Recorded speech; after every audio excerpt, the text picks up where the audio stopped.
Hello, today I wanted to talk about a tool I made in Unreal Engine that easily changes the physical materials on materials, material instances, and static mesh actors. So without further ado, here's my tool. On it we can see that there's a load function, a clear function, a filter by physical material, and a drop-down combo box which lists all of our materials that we have so far and apply. So I'm going to go ahead and go in our content browser.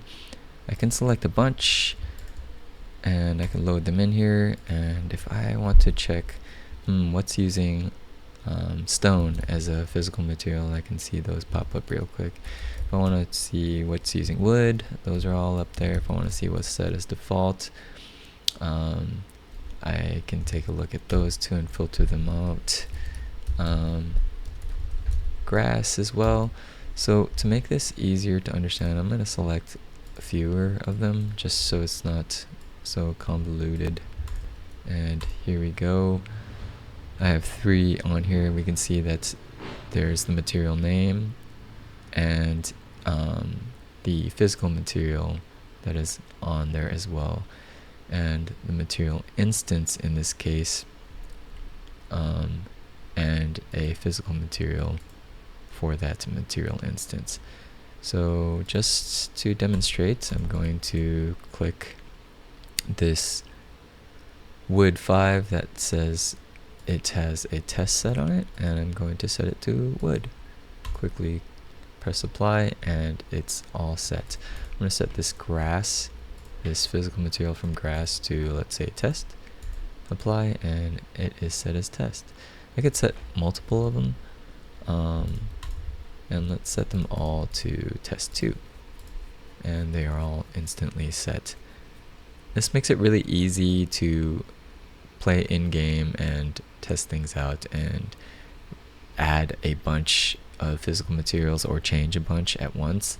Otherwise you would have to go through each one of these items and go through and search for the physical material and set it on each item, which is rather time consuming.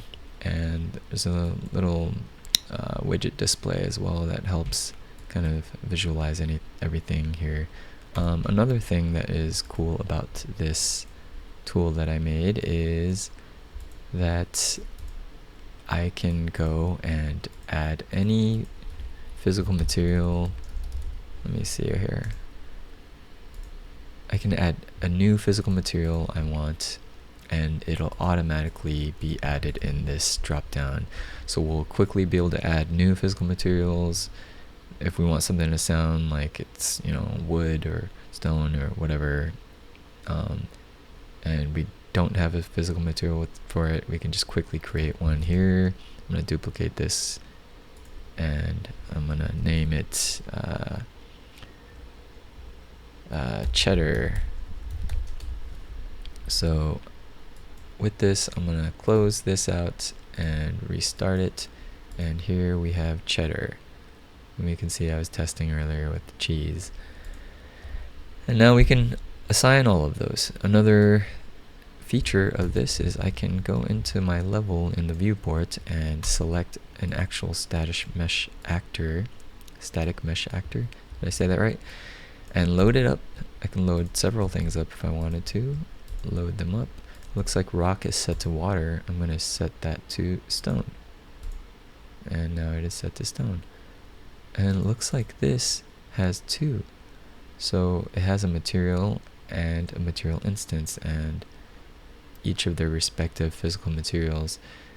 Since the material instance on this is set to test 2, I'm going to change that over to grass. And since it has 2, what happens when I click apply? Well, let me take a look. Let me show you guys. I'm going to click apply. Pop-up comes up, 1 or 2. Since it has 2 of these, we'll click 2. We want to set that to grass. Press 2 and it's set. That's it. If I have multiple selected, and let's say I wanted to put all of their materials at test, do that, and this pops up. I just click that and it's all set. Just to demonstrate in the game, I'm going to set this to stone.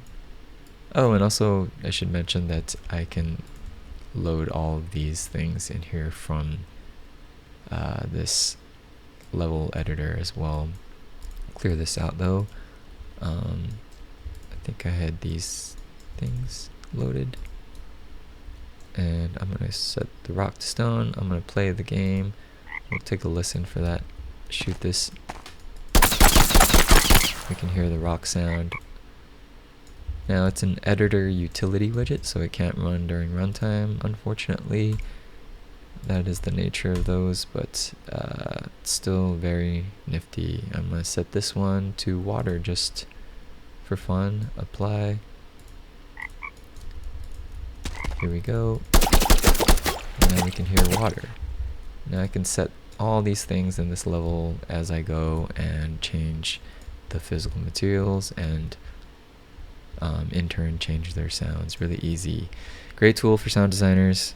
Hope you like this. I'm going to talk a little bit more about the code that went into this in my blog, and let me know if you see it. I'll have a comment section there, or I might put this on my YouTube as well. Alright, thanks for watching. Catch you guys later.